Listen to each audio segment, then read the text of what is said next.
السلام عليكم. كتعرفوني انا الكلوه ديالكم، صغيره في الحجم قد الصابونه تقريبا، ولكن الدور ديالي كبير بزاف باش تبقاو واقفين على رجليكم وبصحه مزيانه. انا هي المصفات ديال الجسم، كنقي الدم من السموم والفضلات نهار كامل بلا ما نعيا. عرفتوا باللي كندوز اكثر من 200 لتر ديال الدم كل نهار، كنخلي المفيد واللوح اللي ماشي مفيد. باش نخدم مزيان وما نعياش خاصكم تعاونوني بحاجه ساهله، شربوا الماء هو اللي كيخليني نغسل دوك السموم ونلوحهم برا.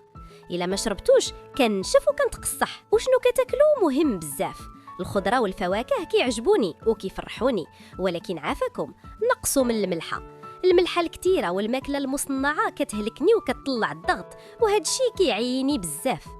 وعواشركم مبروكه، رمضان شهر زوين حيت كنرتاح فيه، ولكن باش ندوزوه بخير ضروري تشربوا الماء مزيان وتفرقوه ما بين الفطور والسحور، ونقصوا من الحلاوه والملوحه بزاف باش ما تعطشوش وما نعياش.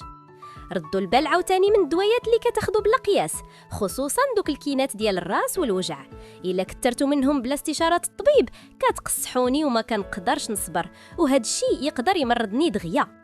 تهلاو فيا باش نتهلا فيكم ونخلي صحتكم ديما طوب. إلا عجبكم الفيديو واستفدتوا ما تنساوش ديروا لايك وتشاركوه مع صحابكم، وتابعونا في القناة باش يوصلكم ديما الجديد. بسلام عليكم.